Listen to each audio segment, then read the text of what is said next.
Yo, what's going on YouTube? And welcome back to Goal Line Hockey. It's your boy, Kevin Forte, and we are continuing our lineup prediction series today as we take a look out in the Midwest at your Nashville Predators. So, let's jump right into it. So, as always, I like to throw in the caveat that these are my predictions for the lines, which doesn't mean this is absolutely 100% what we're seeing on the roster.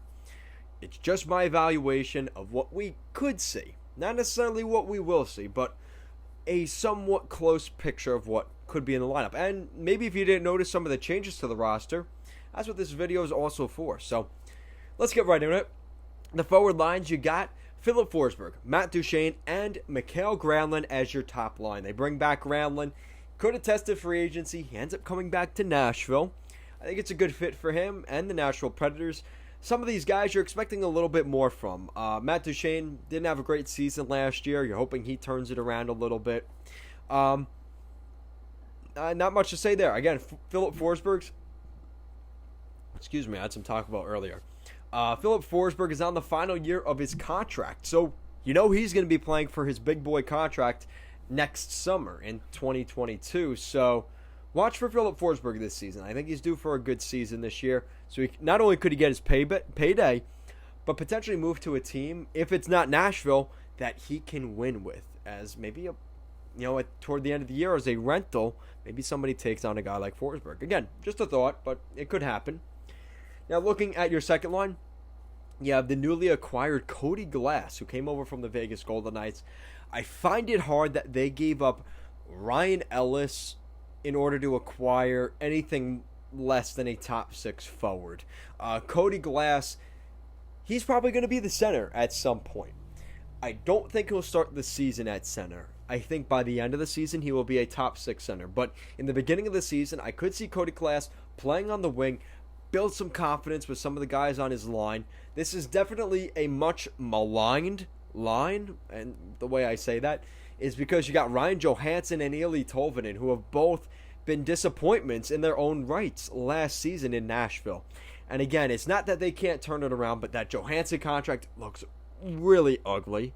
And Tolvanen, who was a late first-round pick, had a great coming-out party in his first little stint, but now has really struggled the last year and a half with the pandemic and everything. He has really taken a hit on his stock as a player. So to put Cody Glass in that situation could be a little bit dangerous, but you're giving him those top 6 minutes, and I think that is very important for him right now. Looking at the bottom 6, you got Nick Cousins, Luke Kunin, and Phil Tomasino. I think this is an interesting line. Obviously, Luke Kunin coming in as a part of that deal with Minnesota. I like him at center. He's a guy that could really develop into a nice third-line center. I don't see him as really anything more than that, but he had a pretty good season last year, and that penalty-killing center, this is that kind of guy. He gives me a lot of comparables to a guy like Jean-Gabriel Pageau, who was with the Islanders, or maybe like a Charlie Coyle kind of guy. Maybe not the size of Charlie Coyle, but that kind of player. That's what you're kind of looking at with Luke Kunin. The fourth line, you got Yakov Trenin, Colton Sissons, and Pierre Olivier. I really like that fourth line. You're getting Olivier in there. We saw him a little bit last year. Obviously, Colton Sissons and Yakov Trenin there. They're kind of fourth line depth guys at this point. And some of the scratch pad players, there aren't too many in Nashville, but I think Morocco Grimaldi and Matt Luff will be in that conversation in the fall. I think Matt Luff is kind of that power forward enforcer guy. They don't really expect too much from him, but he can bring that little bit of sandpaper and size to the lineup. And especially if the Predators go to the playoffs, he's a guy that can step in and kind of police the game. And I think that's kind of what they're looking for from him. And Morocco Grimaldi, unfortunately, had a really tough season last year. He just hasn't been at his best. I wouldn't be surprised if they tried to trade him or waived him in training camp just to see who could take a guy like Grimaldi. But definitely a rough season last year. And again, this isn't that deep of a Predators team up front. But he just doesn't crack the lineup because he just has not been there. So that's the latest on Grimaldi. Again, I don't like talking smack about certain guys in particular. It's the reality, and it does happen to the best of them, right? So With that said, looking at the defense, you got your top six, your first pair. You've got Roman Josi and a new guy playing alongside Josi. Now that they've gotten rid of Ryan Ellis, I could see them going with a more defensive-minded defenseman to play alongside a normally Norris Trophy finalist candidate in Roman Josi. He's a little bit underrated right now in Nashville. I think he's a guy that's not talked about as much because the Predators have been out of the playoff picture and really haven't been talked about as much. And again, being a smaller market team, if you're not in the playoffs, you do fall under the radar a little bit. We've seen that in Carolina. We've seen that in other places. So it's, San Jose is another good example. So I think a guy like Josi does get a little underrated. But he'll be playing with Philip Myers, in my opinion. Philip Myers, who came a part of that Ellis trade, he may not be Ryan Ellis, but He had a down season in Philly last year. That whole defense had a down year. But he's a big-body defenseman, can kill penalties, and is a good shut-down defenseman to kind of be the backbone of that top pair, while Roman Josi's going up with the play, trying to create odd-man rushes, and you're going to see more of Philip Myers kind of staying back at the blue line, if not at the red line. He may not be allowed past the red line. That's kind of the situation we may see there. Looking at the second pair, you got Matthias Ekholm and Alexander Carrier, and I really like that second line. I think there's a lot of potential there, and the reason I say that is obviously Ekholm, a very good defenseman. Again, another guy like Forsberg, the final year of his contract, so he's going to be up and ready to go this season, try and get as many games in as possible, stay as healthy as possible, put up as many points as possible. And Alex Carrier, they were a pretty good tandem last year, and Carrier has kind of developed maybe into that next right shot top four defenseman, and maybe might have taken away a spot here from Dante Fabro, in fact, which seems crazy and ludicrous maybe from 2 years ago, but it's really happening right now, and it's very interesting to see Alex Carrier's development right in front of our eyes, specifically last season. Very interesting to see how that's kind of turn things around. Now looking at the third pair, you have the former Senators captain, Mark Borowiecki and Dante Fabro. Pretty clear to see what this is. You got Fabro, the puck-moving defenseman, a little bit of a defensive liability, alongside Borowiecki, who was that shutdown defenseman. So really not much there. Depth defenseman, you have some guys like Matt Benning and Ben Harper, who I think are nice pieces there. I think that's a pretty good tandem there. And then in between the pipes, you have UC Saros returning as your new starting goaltender now that Pekka Rinne has officially retired. He will always be a memory in my mind as I have his jersey. So nice there to see him retire. He's been with Nashville for God knows how long. And you also have David Rittich as the new backup. He's kind of been bouncing around recently. He was in Toronto for some points last year. He was in Calgary for a while before that. So I do like this situation. I think Saros and Rittich is a pretty good tandem. It's nothing special, but if you look at some of the other tandems in that Central Division, that whole division is a little bit wonky with their goaltending. So it may be a good, in terms of their competition, they're going to see a lot next season. I think it will be good that this is their goalie tandem. I'm completely fine with that. All right, now we've got to get ready for the serious talk. And the serious talk starts with, what is the identity of the Nashville Predators? I've talked about this a lot this offseason. I talked about it in my season prediction series a couple weeks back.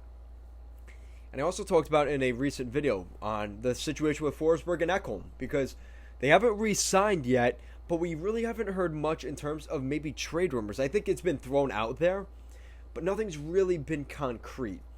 So it's one of two things. One, David Poile is going to wait till the trade deadline and see what he has. He has the time. He might as well use it, right? So that's the first thing, right?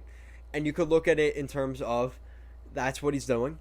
The second thing you could look at is he waiting to see maybe a guy like Dante Fabro to develop an Alex Carrier, or maybe even a Philip Myers, to take some of those spots in the top four so they can move a guy like Ekholm? Because today, if they moved Matthias Ekholm specifically, right, who would you expect to take that spot? It would probably be Dante Fabro. And at this point, he hasn't necessarily proven that he is a top four defenseman.